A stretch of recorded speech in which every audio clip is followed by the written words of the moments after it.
या पदयात्रेमध्ये सहभागी झालेले जी संत मंडळी आहे, पूजनीय श्री गोपालदादाजी भोजने, आदरणीय श्री अनिकेत दादाजी बिडकर, तपस्विनी माता भगिनी आहेत, वासनिक सद्भक्त माता भगिनी, आपण या ठिकाणी उपस्थित झालात, पदयात्रेमध्ये सहभाग घेतलात, त्याबद्दल आश्रमाच्या वतीने मी सर्वांचं वाकपुष्पांनी या ठिकाणी स्वागत करतो. स्वागतम स्वागतम सुस्वागतम. बंधूंनो, गेल्या 3 वर्षापासून आपण या पदयात्रेमध्ये सहभागी होत असता. आर्यनागर प्रतिष्ठान या प्रतिष्ठानच्या वतीने ही पदयात्रेचं आयोजन केलेलं असतं. हे पदयात्रेचं आयोजन 3 वर्षापासून करतात, परंतु दरवर्षी त्यांच्या आर्यनागर प्रतिष्ठान माध्यमात बऱ्याच ठिकाणी काही प्रवचन सोहळे संपन्न होतात आणि श्री दत्त मंदिर सांगवीचा सप्ताह सोहळा दत्त जयंतीचा तो सुद्धा या प्रतिष्ठानच्या माध्यमातून संपन्न होत असतो. धर्मकार्यामध्ये अग्रेसर असलेलं जळगाव जिल्ह्यातलं हे एक प्रतिष्ठान, ती प्रतिष्ठानची ख्याती सर्वांनाच माहिती आहे, आपण गावाने अनुभवलेली आहे. आणि बाबांचं जे कार्य आहे, प्रतिष्ठानचे जे अध्यक्ष आहेत त्यांचं जे कार्य आहे हे सर्वांनाच माहिती आहे. कारण मला तरी वाटतं की आपल्या जळगाव जिल्ह्यामध्ये सांगवी हे गाव असं आहे की बऱ्याच जणांचे ब्रह्मविद्येमधले तिन्ही स्थळ काय 5 स्थळांचा अभ्यास त्यांचा झालेला आहे, काहींचा चालू आहे. कारण सांगवीशी मी काही नवीन नाहीये. सांगवीशी माझा जो संपर्क आहे गेल्या 20 ते 25 वर्षापासून माझा सांगवीशी संपर्क आहे. तर त्याच वेळेस गावामध्ये बाबांनी जी पोथी लावत होते, बाकी ठिकाणी कुठे चरित्र लागत असतील, कुठे ग्रंथ लागत असतील, परंतु बाबांची पोथी ही लक्ष्यस्थळ, आचारस्थळ, विचारस्थळ, माळका याच्यामध्ये बाबांची दरवर्षी श्रावण महिन्यामध्ये पोथी लावायचे. आणि रोजचं मला वाटतं की रोजची परत 3 दिवस, रोजची 3 दिवस, आठवड्यातले 3 दिवस त्यांची पोथी राहायची. बुधवार, शुक्रवार आणि रविवार. हे सांगली गावातच नाही तर मला वाटतं नागपूरच्या चिंचोली, नागपूर जिल्ह्यामध्ये चिंचोलीला पण बाबांकडून तिथल्या बऱ्याच काही उपदेशी मंडळीने शास्त्र श्रवण केलेलं आहे. त्याच्यामुळे सांगलीवाल्यांशी काय बोलावं हेच मला समजत नाहीये. कारण ज्यांनी त्या मंदिरामध्ये राहून आपल्याला परिपक्व केलेला आहे, धर्माला परिपक्व केलेला आहे, धर्म खरा तरी तुम्हाला दाखवलेला आहे, धर्माचं जे कडू आहे, धर्माचे जे प्राथमिक माहिती तर तुम्हाला आहेत, परंतु धर्मामध्ये तुम्हाला परिपक्व असं केलेलं आहे की संन्यास घेण्याकरता प्रवृत्त केलेला आहे. किती संन्यास झाले आतापर्यंत गावात? मला वाटतं बायांचे सुभाष दादा आहे, मुरलीबाई दांडे, त्यानंतर मला वाटतं लताताई आहेत, विजूताई आहेत, कोळंबे आहेत, मला वाटतं सुभाषदादांच्या पत्नी होत्या, एक चौधरी होते, जगतापाई होते, 2 चौधरी होते. की ह्या जे आहेत हे कशामुळे प्रवृत्त झालेत? बाबांमुळे. बाबांनी जर फक्त मंदिरातला घंटा वाजवला असता, सकाळ संध्याकाळ आरती केली असती, जर आपल्या नीतिविधीवर राहिले असते, त्यांनी त्यांचं हे केलं असतं, परंतु त्यांनी आपल्याला धर्माला त्यांना परिपक्व केलेलं आहे की आज तुमच्या ज्यांनी संन्यास घेतला ते संन्यासापर्यंत पोहोचलेत, परंतु काहींची ही तयारी आतापासून त्यांनी सुरुवात केलेली आहे. एवढं कार्य त्या ठिकाणी त्यांनी चालू होतं. फक्त एवढंच बाकी होतं, तीर्थस्थान वंदन, ते गाडी यात्रा काढायचे, गाडी यात्रा काढायचे. परंतु डॉक्टरांनी त्यांना सांगितलं, बाबा तुम्हाला शुगर आहे आणि शुगर असल्यामुळं तुम्ही थोडं चालत जात जा, बरं का, तुम्ही थोडं चालत जात जा. बाबांना वाटलं आपण एकट्याने कसं चालायचं, आपल्या गावातले जे आहेत, जे आपल्या पाठीमागे आहेत त्यांना सोबत घेऊन चालायचं. आपली तर तब्येत चांगली ठेवायची, परंतु त्यांची सुद्धा ठेवायची, की ही विचार त्यांच्या मनामध्ये आहेत आणि त्यांनी या पदयात्रेचं आयोजन केलेलं आहे. बंधूंनो, आपण पायी पदयात्रा करतो. आज घरदार सोडून 2 दिवस का होईना, 3 दिवस का होईना, आपण स्थानवंदन करायला निघालेले आहेत. आणि चतुर्विध साधनाचा जे महात्म्य आहे, कारण ब्रह्मविद्या शास्त्रामध्ये चतुर्विध साधनाचं जे महत्व आहे, कारण ईश्वर जर आपल्याला प्राप्त करायचं असेल, परमेश्वराची जर प्राप्ती आपल्याला पाहिजे असेल, तर हे साधन महत्वाचं आहे. चतुर्विध साधनाचा योग आपल्याला आला पाहिजे. स्थानवंदन झालं पाहिजे, प्रसादवंदन झालं पाहिजे, साधू संतांच्या भेटी झाल्या पाहिजेत, वासनिकांच्या भेटी झाल्या पाहिजेत. कारण एक सूत्र आहे, अप्राप्ती नैमित्तिके दुःखे कर्माची राशी नासती. 7 पदार्थाची अप्राप्ती भावाला सांगितलेली आहे. त्याच्यामध्ये हे चतुर्विध साधन आहे, शास्त्र आहे, ईश्वराची प्राप्ती आहे, प्रेम आहे, की हे जे आहे हे आपल्याला अंतःकरणामध्ये ते आपल्याला प्राप्त झाले पाहिजे, त्याच्याकरता प्रयत्न करायला सांगितलेला आहे. नाही तर मनामध्ये आपण विचार करतो, नाही जायचंय आणि यावर्षी नाही पुढच्या वर्षी पदयात्रेला जाणार, मनात निश्चय होतो, पदयात्रेची तारीख ज्यावेळेस माहिती होते आणि त्यावेळेस असं होतं काही जमत नाही. कारण सांसारिक जीवनामध्ये आपण वेळ दिलेला आहे, सांसारिक जीवनात आपण वेळ देतोच, परंतु परमार्थामध्ये सुद्धा वेळ देणं गरजेचं आहे. कारण ही जी आहे ही तुमची ही शेवटची शिदोरी आहे.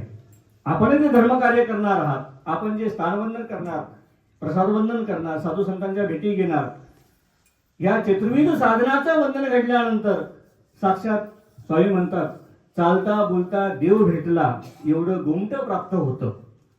आणि हे गोमट प्राप्त करण्याकरता आपल्याला बाबांनी ह्या 3 वर्षापासून जो उपक्रम चालू केलेला आहे, हा उपक्रम असाच सदोदित चालू राहावा. आणि आपल्या प्रतिष्ठानचे जे अध्यक्ष आहेत त्यांना साधनदाता सर्वऋषी चक्रधर स्वामी निरोगी आयुष्य प्रदान करावं, हीच या ठिकाणी मी सदिच्छा व्यक्त करतो. जास्त वेळ न घेता यानंतर आदरणीय श्री गोपाल दादाजी भोजने दादांना मी विनंती करतो की आपले विचार या ठिकाणी व्यक्त करावे.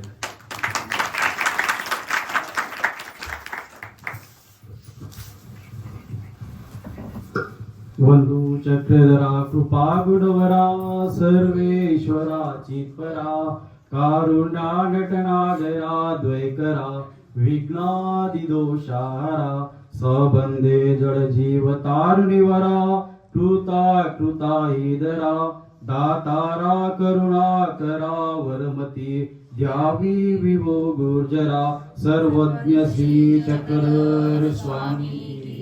आर्यनागर प्रतिष्ठान द्वारा आयोजित पदयात्राचा सांगता समारंभ या सभेचे अध्यक्ष केशराज आश्रमाचे आचार्य श्री मोठे बाबाजी, तसेच उपस्थित असलेले देगावकर बाबाजी, तसेच ऋषिराज दादाजी, तसेच शिवव्यास बाबाजी आणि उपस्थित असलेले ग्रामस्थ, आपण पदयात्रा सहभागी असलेले सर्व अच्युत गोत्रीय धर्म बांधव आणि मित्र. आपण पदयात्रेला सुरुवात केल्यानंतर आपण का सुरुवात केली याचं उद्दिष्ट आपल्याला माहित पाहिजे होतं. का बरं आपण पायी येताना तीर्थस्थानाची यात्रा करतो. यात्रा करताना आपल्याला जे चतुर्विध साधनाचे स्वामींनी सांगितले त्याबद्दल स्थान, प्रसाद, भिक्षुक, वासनिक यांचा आपल्याला संपर्क येतो. त्या संपर्कातून येताना प्रत्येकाच्यातून आपल्याला कोणकोणते गुण समजून येतात, कोणती भक्ती कशी करायची याच्या माध्यमातून आपल्याला त्यांच्या जे विशेष लक्षात येते. आपण पहिल्या दिवशी स्थानवंदन करताना चतुर्विध साधनापैकी एक स्थान सांगितले, ते म्हणजे स्थानवंदन. स्वामीचं पवित्र असे संबंधन असलेले स्थान, त्या स्थानाचं आपण शिंदूर या गावामध्ये वंदन केल्यानंतर आपण पुढे येताना वरखेडी गाव आहे, त्या वरखेडी गावात येताना कोणीही कोणताही आश्रम नसता, मंदिर नाहीये, पण तिथला एक साधनापैकी आपल्याला जो वासनिक साधन सांगितला त्या साधनानं आपल्या मंडळीवर, आपल्या सद्भाव म्हणजे आपल्या परिवारावर, ईश्वरी जो परिवार आहे त्यावर आपली कशी श्रद्धा पाहिजे या श्रद्धेचं त्यांना आपल्याला एक उदाहरण दिलं. म्हणजे कसं आपल्या ठिकाणी स्नेहपूर्वक भोजन विधी, आपल्याला त्याच्याकडे असलेला जो प्रसाद वंदन तो त्यांनी आपल्याला प्रसाद वंदन आपल्याला करवला. त्याप्रमाणे आपण समोर येताना आंबेडगावला आलो, आपण तिथं मुक्काम केला. मुक्काम केल्यानंतर आपल्याला श्री मोठे बाबाजी म्हणजे आंबेडगावचे बाबाजी यांच्या पिढीतील कुलवंदन आणि विशेष करून देवपूजा वंदन केले. त्या वंदन करताना बाबांनी आपल्याला बरेच लिळेतील उदाहरण देऊन आणि कोणकोणते विशेष आहे त्या विशेषाची माहिती बाबांना सांगितली. त्यानंतर आपण दुसऱ्या दिवशी रस्त्याने येताना पाचोऱ्याला मुक्काम केला. पाचोऱ्याचं आपण स्थानवंदन केलं. करताना आपल्याला बाबांनी लीळा सांगितली होती ब्राह्मणाची. ती स्थानवंदन करताना आपण त्या ब्राह्मणाची लीळाचे अवलोकन केलं, हे केलं, आढावा घेतला आणि बाबांच्या लीळेच्या माध्यमातून आपल्याला काय मागायचं, कोणतं आयुष्य कसं आहे त्याबद्दल बाबांनी आपल्याला माहिती दिली. त्यानंतर आपण पाचोऱ्याहून येताना मधी मुक्काम आपलं याला थांबलो आपण. सर्वज्ञ म्हणून एक उद्देशी सद्भक्त आहे, त्यांच्या मार्फत आपण त्यांनी अन्नदान, कोणाला कसं अन्नदान करायचं, अन्नदानाचा कसा योग येतो, त्या योगाच्या मार्फत त्यांनी आपल्याला अन्नदानाबद्दल आपल्याला विशेष अशी सेवा केली. त्यानंतर आपण भडगावला आल्यानंतर भडगावला जे स्थानवंदन केलं आपण गावातलं, म्हणजे लोकांना संशय पडला 2 ठिकाणी आहे, कोणतं गावात जायचं बा. तिथलं एक गाव आहे पेठ म्हणून असं स्थानाचा उल्लेख येतो आणि एक आहे होळी खेळवणे.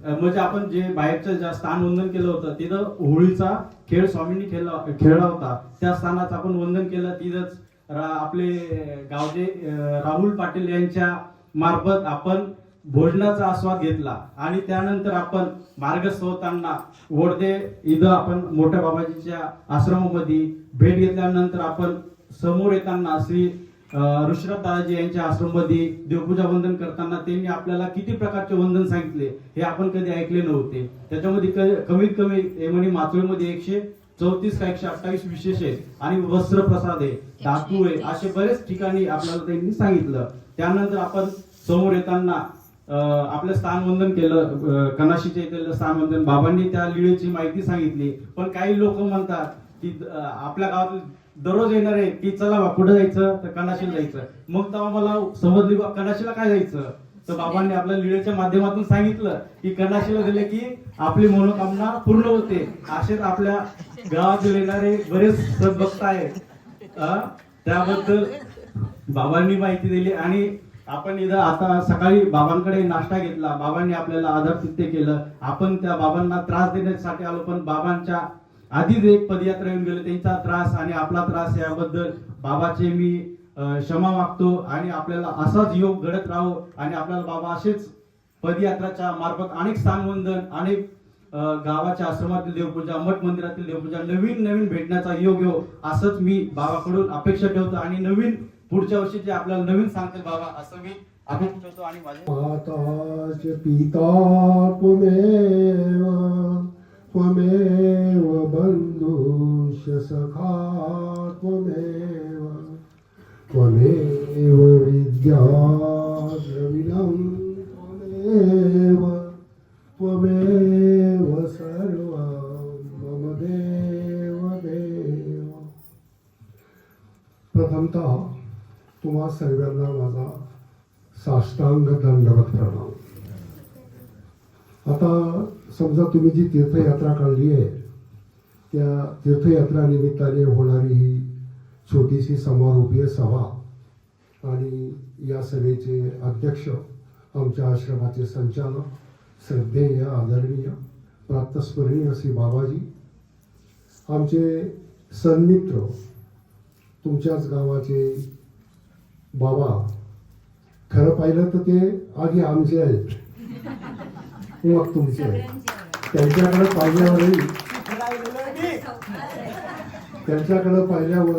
मी प्रामाणिकपणे कबूल करतो, त्यांनी खूप उंची गाठली, पण आम्हाला अजूनही त्यांना ते प्राचार्य आहेत असं मला वाटत नाही. आमच्यासाठी आहे तेच आहे ते असे बाबा. आमचे सन्मित्र श्री ऋषराज दादाजी जयकर्ण, आदरणीय श्रद्धेय श्री देवाकर बाबाजी, सर्व जमलेले साधू संत आणि परमानंद भजक श्रद्धेय श्री उल्हास दादा आणि आपण सर्व तीर्थगुरू मंडळी. तुम्हाला तीर्थयात्रेचा लाभ काय होतो, तीर्थयात्रा केल्यामुळे काय होते याच्याविषयी मी जास्त बोलणार नाही, कारण की याची तुम्हाला चांगल्या प्रकारची जाणीव आहे असा माझा समज आहे. कारण की तुमच्या गावाला समजा तुम्ही मला नाही ओळखत, समजा दादाही ओळखत नाही मला, परंतु मी तुम्हाला सर्वांना ओळखतो. कारण की फार पूर्वी कधीतरी बरेच दिवस झाले असतील, आंबे वडगावच्या बाबांचा मार्ग ट्रकमध्ये पोचवायला मी सांगलीला आलो होतो.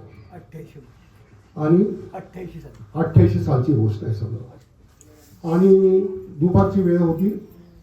सांगलीतल्या चांगल्या घरच्या बाया, श्रीमंत घरच्या बाया, 5-25 बाया चुलीजवळ बसून स्वयंपाक करत होत्या. मार्ग ट्रकमधून खाली उतरत नाही तोपर्यंत मार्गाची जेवायची व्यवस्था लागली होती. आणि ते जेव्हा मी पाहिलं त्याचं मला खूप अप्रूप वाटलं, खूप कौतुक वाटलं की ही एवढी मंडळी मार्गभजक आहे, मार्गाची एवढी काळजी घेतात. आणि जेव्हा जेव्हा मला माझ्या गावी समजा असा सत्संग असला, काही योग असला आणि बोलायची संधी मिळाली, तेव्हा मी नक्कीच हा प्रसंग आमच्या गावातल्या बायांना समजवून सांगितलं.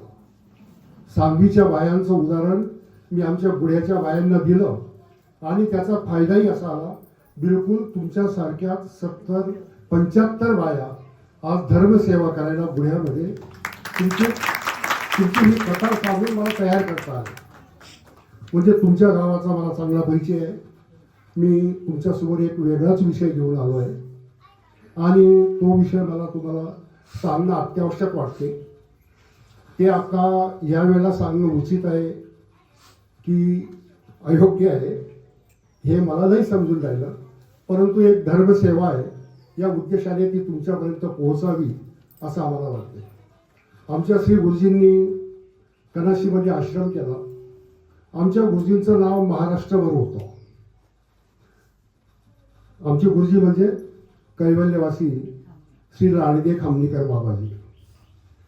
आणि महाराष्ट्रभर होतं असं म्हटल्यापेक्षा सर्वात जास्त नाव गुरुजींचं पूर्व खानदेशात होतं. आहे ना बाबा? हो पूर्व खानदेशात असं गाव नव्हतं की जे आमच्या गुरुजींना ओळखत नव्हतं. खिरडी असू द्या, केरळ असू द्या, तांदळवाडी असू द्या, सांगवी असू द्या. सांगवीतल्या काही आमच्या बाबांना परिवार मिळाला होता. आजही तो परिवार आमच्या मार्गात आहे. आणि अशा प्रकारचा बाबांचा परिचय, बाबांची ओळख तुम्हाला होती. आणि पूर्व खानदेशात एवढा परिवार होता बाबांचा. परंतु आता त्या आमचे गुरुजी सरल्यानंतर आमच्या बाबांकडे ह्या मार्गाची धुरा आली. बाबांनाही त्याचा चांगला परिचय आहे की आपल्या बाबांचा पूर्व खानदेशात एवढा मोठा परिवार आहे. बाबांनी त्याचा अभिमानही बाळगला. जेव्हा जेव्हा आमच्या गुरुजीच्या संबंधित कोणी यजमान, कोणी त्यांचे शिष्य मार्गात आले असतील तर त्यांच्याविषयी आम्ही खूप आदर दाखवला. आम्हाला खूप आनंदही वाटला. परंतु बाबांचा स्वभाव असा होता की हा माझ्या गुरुजींचा परिवार आहे, कोण्या त्या परिवाराकडे की हा तुमच्या गुरुजींचा आश्रम आहे म्हणून आम्हाला तुम्ही काही मदत करा अशी अपेक्षा आमच्या बाबांनी कधी केली नाही. आणि हे मला वाटतं बऱ्याचशा लोकांना याचं बेशी माहिती आहे. असं असूनही आम्ही तुमच्या पूर्व खानदेशाविषयी खूप आदरभाव बाळगून आहोत.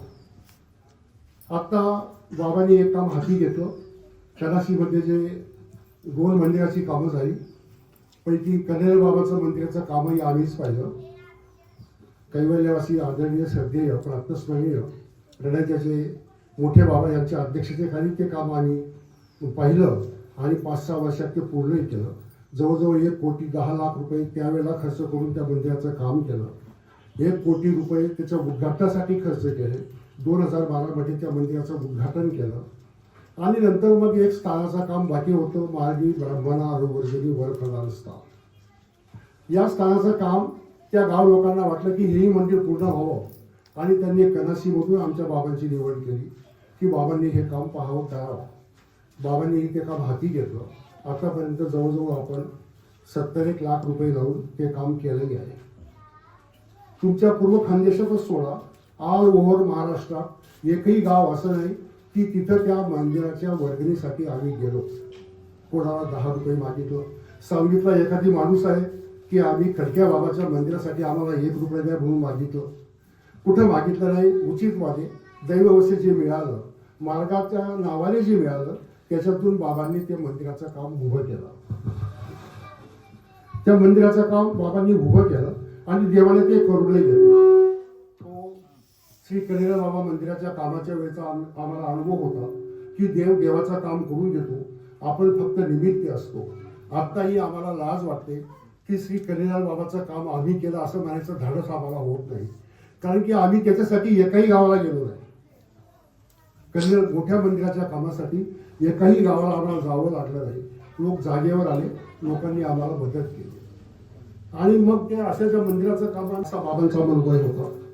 थोडं तुमचे 2-5 मिनिटं जास्त घेणारे चालेल, कारण की समजा बोलायचं, सांगायचं, मागायचं कोणाजवळ मागावं? ज्याच्या हातात लाडू आहे त्याच्याजवळ मागता येईल ना. जो लाडूसाठी हात बसून बसलाय त्याच्याजवळ काय मागावं? आणि म्हणून आम्हाला असं वाटते की तुमच्या दोघा हातात देवाने लाडू दिले आहेत. तुम्ही सदन आहात, धर्मभिरू आहात, धर्माचं ज्ञान आहे आणि म्हणून तुमच्याशी हा संवाद साधावा असं मला वाटलं. तर बाबांना असं वाटलं, आमचे जे आजे बाबा होते, आमच्या गुरुजींचे गुरुजी, त्यांनी 1956 साली रुद्रपूरच्या राजमठाचं काम केलं आणि पंथातला मला वाटते सर्वात आत्तापर्यंतचा तो सर्वात मोठा भेटकाळ झालेला, संपन्न झाला होता. त्याच्यानंतर आमच्या श्री गुरुजींनी राहेरला 1990 साली राहेरच्या मंदिराचं काम केलं. ऐकू येतं ना? 1990 साली आपण आपलं मनोगत या ठिकाणी व्यक्त केलेलं आहे. यानंतर आर्यनगर प्रतिष्ठानचे अध्यक्ष, पदयात्रेचे मुख्य संयोजक आचार्य प्रवृत्ती बाबांना मी विनंती करतो की आपले मनोगत या ठिकाणी व्यक्त करावे.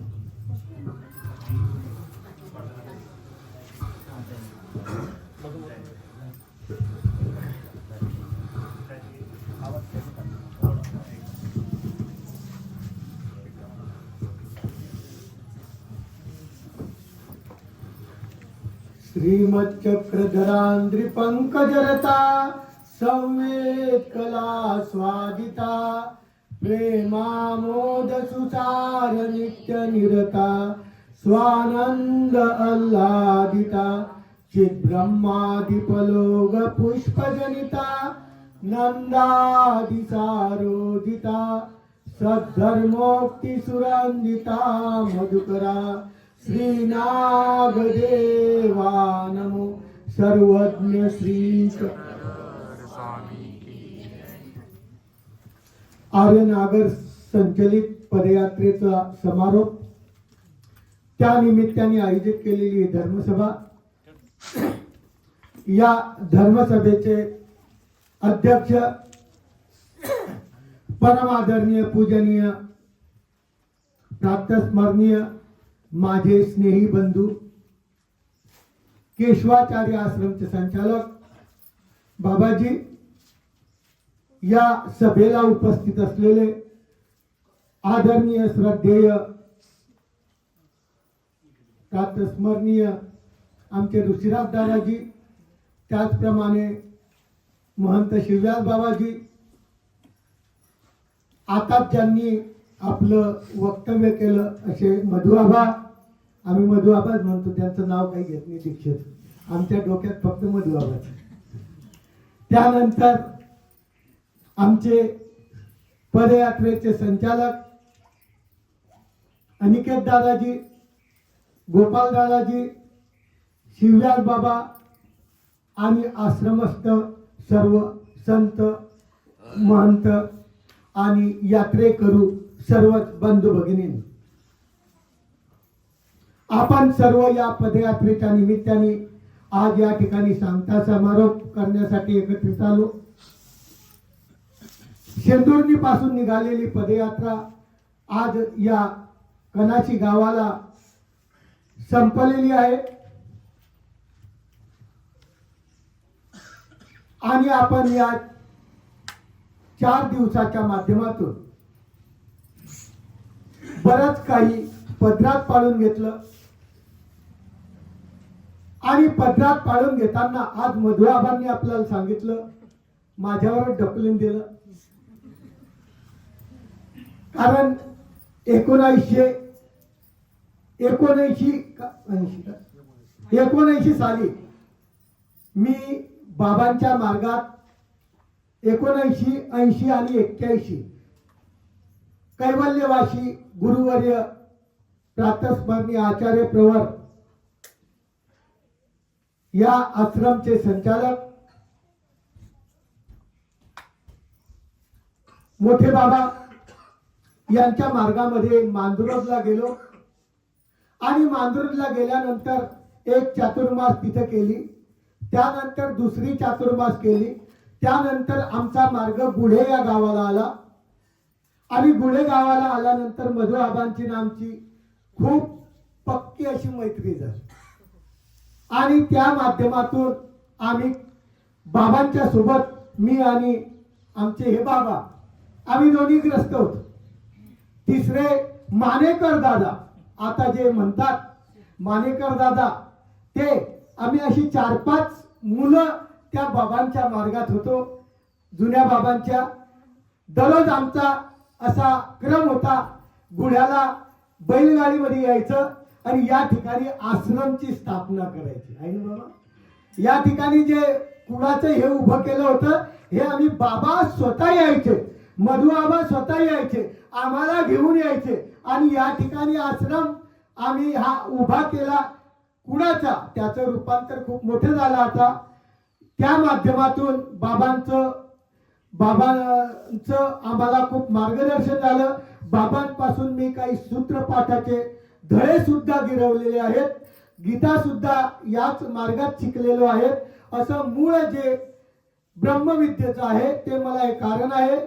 आमच्या मधु आबांनी सांगितलं, फुलनी तर फुलाच्या पाकळीचा प्रयत्न आम्ही करू. फुल तर काही देऊ शकत नाही, पण पाकळीच्या माध्यमातून थोडंफार आमचं गाव आपल्याला मदत करेल अशी मी दादांतर्फे, दोन्ही दादांतर्फे आपली अपेक्षा तुमची आहे ती. आणि फुलाच्या पाकळीप्रमाणे का होईना, जसं गोवर्धन श्रीकृष्ण चक्रवर्तींनी उचलला परंतु त्याला काळ्या लावायचं काम बाकीच्या लोकांनी केलं, तसं आपण गोवर्धन उचलता आहे, आम्ही काळी लावायचा प्रयत्न नक्कीच करू अशी आशा करतो. आणि आमच्या या पदयात्रेकरू मंडळीला सांगतो की आपण प्रत्येकाने 1 वर्ष बाकी आहे, काहीतरी आपलं मागं टाकत चालायचं. आपण नक्कीच त्यांना फुलाची पाकळीची मदत करू. कारण माझेही ते गुरुवर्य होते, तुमचे परमगुरु झाले, तुमचे परमगुरु आहे, त्यामुळे तुम्हाला आपल्याला त्या कार्यक्रमाला भरभरून आपल्या परिस्थितीनुसार मदत करावीच लागेल असं आबाच्या याला मी सांगतो. आणि आपली पदयात्रा आज या ठिकाणी संपुष्टात होत असताना आपण अनेक प्रकारच्या लीळेचं या ठिकाणी श्रवण करत करत इथपर्यंत आले. स्वामी चक्रधरांचा सिद्धांत जो आहे तो पदयात्रेचाच आहे. स्वामी चक्रधर 3.5 वर्षामध्ये पूर्ण महाराष्ट्र परिभ्रमण करून प्रत्येक गावाला जाऊन, प्रत्येक घरात जाऊन आरत्याप्रती धुंडाळायचा प्रयत्न केला. आणि स्वामींचा एक आदर्श होता की आम्ही गेल्यानंतर तुम्ही अटन विजन भिक्षा भोजन करावं. या माध्यमातून नागदेव आचार्यांनी प्रत्येक गावाला जाऊन स्वामी चक्रधरांना शोधण्याचा प्रयत्न केला. ह्या प्रत्येक पदयात्रा मानव पंथातल्या एक आपल्याला वाटेल की एक एन्जॉय म्हणून आहे, असं नाही, तर प्रत्येक गावात जाऊन स्वामी चक्रधराला शोधण्याचा प्रयत्न करतात. कारण स्वामी चक्रधराला आमच्या नागदेव आचार्यांनी इतकं शोधलं की त्यांना भिक्षा शब्द आठवला नाही. शेवटी चक्रधर घ्या असं म्हणणारे नागदेव आचार्य त्यांची परंपरेने चालत आलेली पदयात्रा या सांगवी गावामध्ये 3 वर्षापासून सुरू केली. आमच्या जुन्या भगिनी म्हणतात तुम्ही पहिलेच सुरू करायला पाहिजे होती.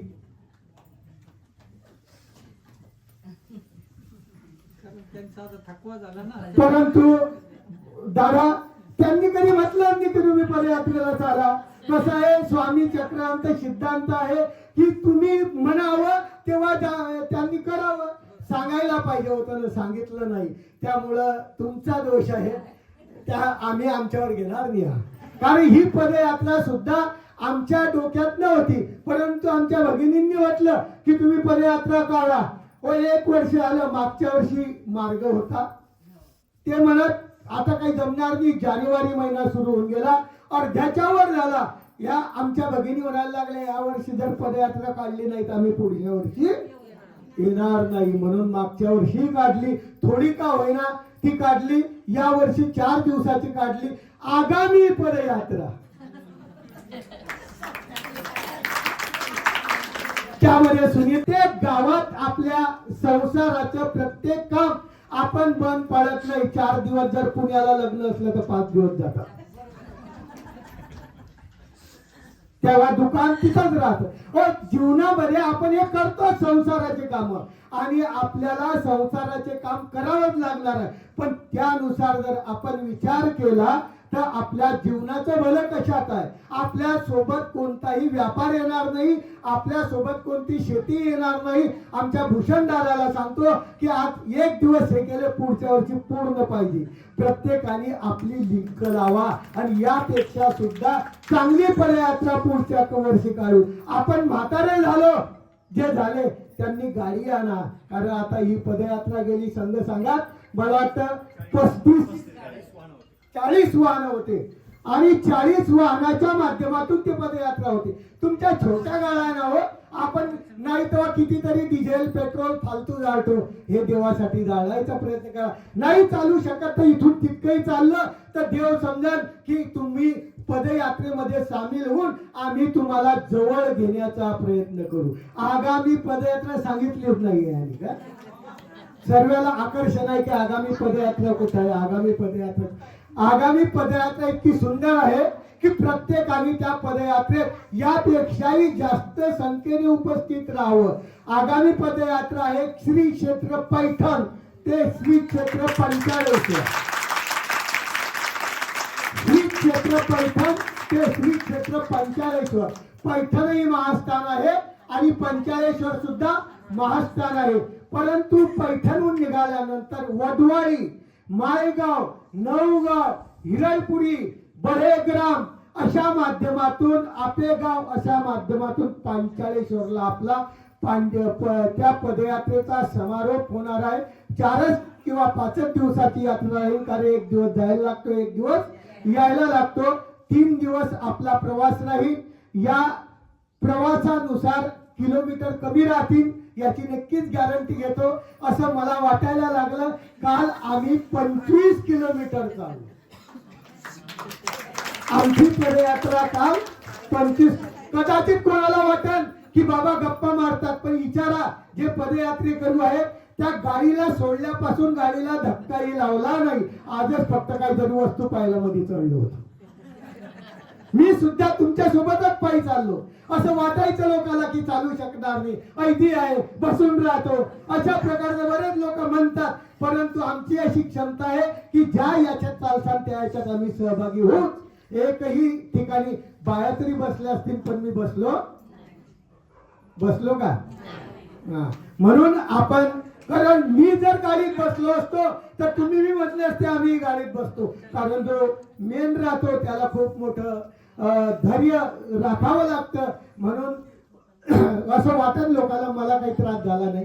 त्रास हा प्रत्येकाला होतो, पण देवासाठी कोणताही त्रास बोलून दाखवायचा नसतो. म्हणून दोन्ही दादाला सांगतो, कधी जर गाडीला आले तुम्ही तर येऊ शकता, परंतु तुम्ही आमच्या पदयात्रेत सामील व्हा. पदयात्रेत सामील व्हा. आपल्याला परमेश्वर नक्कीच चांगलं उदंड आयुष्य देईल. आता नाही तर शेवटी तरी त्या पदयात्रेत सामील झाले तर परमेश्वर म्हणेल की खरोखर माझे भक्त या पदयात्रेत आहेत. फक्त तारीख अशी राहील की ही जी पोथी आहे या पोथीच्या माध्यमातून सुरुवातीला किंवा शेवटी राहणार नाही. मध्यंतरी आम्ही ती तारीख घेऊ. सुरुवातीला भेट देऊ, शेवटी भेट देऊ. परंतु मध्यंतरी जे जानेवारी महिना, कारण यावर्षी असं झालेलं आहे की 24 तारखेला दत्त जयंती आहे, 24 डिसेंबरला दत्त जयंती असल्यामुळं आपला डिसेंबर महिन्यात यात्रा निघणार नाही. म्हणून आपण जानेवारी महिन्यात कोणत्या तरी तारखेला 4 दिवस 5 दिवस आपण ही यात्रा काढणार आहे. श्री क्षेत्र पंचाळेश्वर, पैठण ते पंचाळेश्वर. पैठणला सुद्धा स्वामी चक्रांचं एक उद्धरण व्यसन या अवताराने विडा उचललेला आहे.